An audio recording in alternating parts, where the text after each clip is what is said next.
Hey viewers, my name's Cara.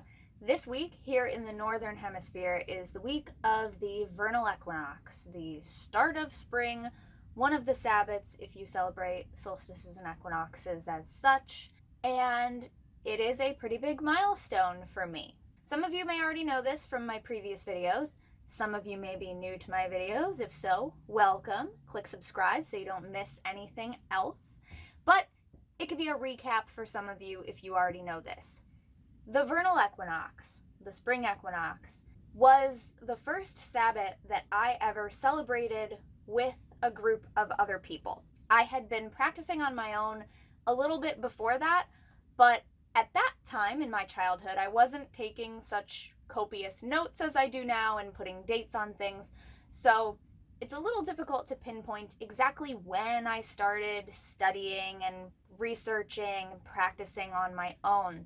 The easiest way for me to sort of judge the start of my practice is from that vernal equinox that I celebrated with other people, because it's the first time that I really spoke about my beliefs and sort of presented myself as a young pagan and witch to people other than my mom, pretty much. So that equinox was 2003.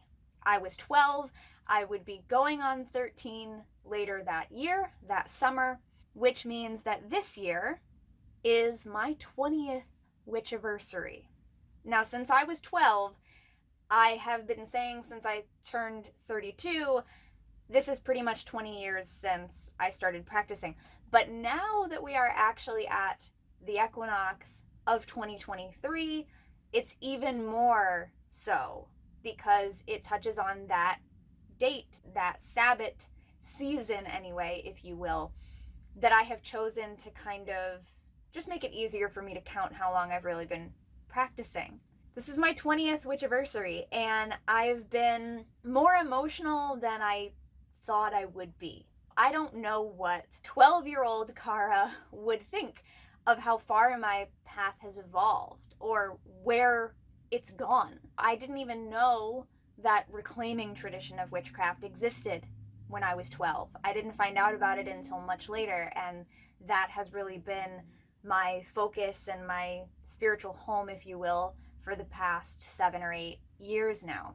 I don't think I would have guessed that I would have a local community within that tradition that I actually work with regularly, although I'm not with them currently because I'm out of state, but I still have them, and I don't know if I dreamed that I actually would ever have that. When I was 12, I was a solitary, and I was still feeling like I was one of the only people my age, at least, in my area who believed these things. I knew a couple of older adults who did, but I was really the only one of my peers. YouTube didn't even exist until February of 2005. So when I was 12, I definitely had no idea that YouTube would even become part of my life, let alone what an impact it would have on my practice and my learning and the way that I connect with people all around the world. That is something that has been blowing my mind for years now, which is why this time last year, my first time attending Pagan, I actually did a workshop talking about being a YouTube witch and the impact that YouTube specifically has had on my practice. I never would have imagined 20,000 subscribers on this channel, 20,000 plus, another 20,000 plus on the Pagan Perspective. Couldn't have imagined something like a Pagan collaborative channel existing, or that I would be organizing it for 11 years straight, plus 2 years of hiatus. So for 13 years of my life, the Pagan Perspective collab was such a huge thing and a big way that I not only connected with other people and learned about different paths, but just learned a lot about different things within paganism and witchcraft that I might not have come across as soon as I did, if not for people asking us to talk about them on the collab. I certainly never would have guessed, as a 12-year-old me, that I would end up working at Raymond Buckland's museum for 3+ years of my life, that I would be so connected directly to his history and influence and that would be another outlet for my own learning as well as my educating of other people, and give me more of an outlet for in-person work. These are all things that who knows if I ever would have dreamed big enough to imagine at the time. You know, I wasn't 18 yet, so I was very aware that, like, there are things that I can't participate in with the wider pagan community at that point in my life. So I wasn't even thinking about, like, eventually going to pagan festivals or local pagan pride, presenting workshops in multiple states throughout the United States, being a guest speaker at multiple UU churches also in multiple states, talking about paganism and witchcraft, helping seekers find their way both in person and online. I don't even think I would have guessed 5 years ago that I would get the chance to be a mentor for a pagan divinity school student. Shout out to Maddie for that amazing opportunity as well. This is really incredible to me in many ways, and this is a great opportunity for reflection. The list goes on, and I think I will continue to muse about this list and go more in depth on my Patreon. If you are not already part of my Patreon community, we have a Discord as well.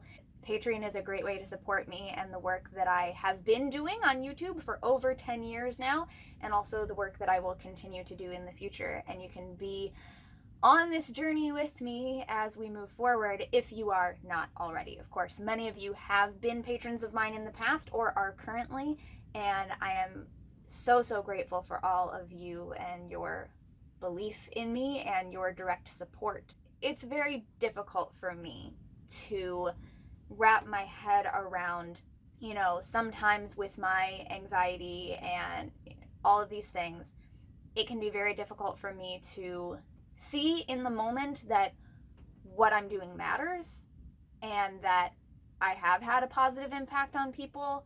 And so it's those moments when I go back to some of the really wonderful comments and messages I've gotten from people over the years where you have said to me the impact that I have had.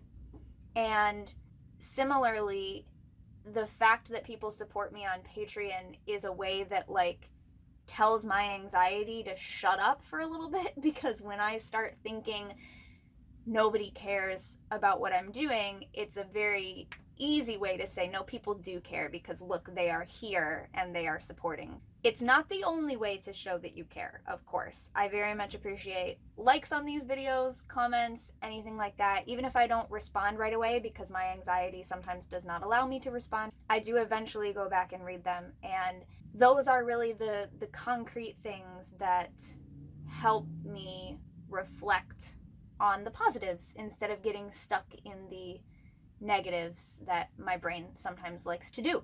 So this, especially being a big Witchiversary for me, 20 is a big one. This has been and continues to be a humbling and eye-opening experience, spending time reflecting on the things that I've done so far on my path. And I guess now the question is, what am I going to accomplish in the next 20 years? I am not someone who really thinks about the future in that way, but I am going to be spending some time this week putting together a little list for myself, not necessarily a bucket list of like specific goals or anything like that, but just trying to imagine, you know, if these are the things I was able to accomplish and the people that I got to meet and work with and the places I got to go and the things I got to do in the last 20 years, what might unfold from there in the coming years? If you have any ideas of what I might get up to, feel free to share them in the comments. I won't take it as something I need to do, but maybe you'll give me some ideas, and maybe 10, 20 years from now, we can look back at this video and see who was right about what I would end up getting up to. I want to thank all of you for being a big part of my journey, whether you have been here since the beginning or for 5 years or 2 years, or whether you just found this video today. You are now a part of my journey. Welcome. And I hope that you enjoy all of the content that I have here on YouTube from over the last decade plus. There's a lot to look through. Do not feel obligated to do all of it. It always astonishes me when people said, I just found your channel and I started at the beginning and I'm watching the whole thing. you don't have to do that. Some of those videos are so not worth watching right now because they're so old. One thing I do want to do is maybe revisit some of those older things, see how my views may have changed. So always take a look at the date when you're watching an old video. Things may very well have evolved and changed since then. But here I am, still on YouTube, maybe not as often as I was initially when I didn't really have many other things to do, but certainly I'm always coming back here and touching base with you all and letting you know what's up. Let me know what's up with you in the comments as well. Happy equinox, spring equinox to the northern hemisphere, autumn equinox to the southern hemisphere, and I will see you all next time. Until then, thank you very much for watching. Don't forget to be awesome, blessed be, and goodbye.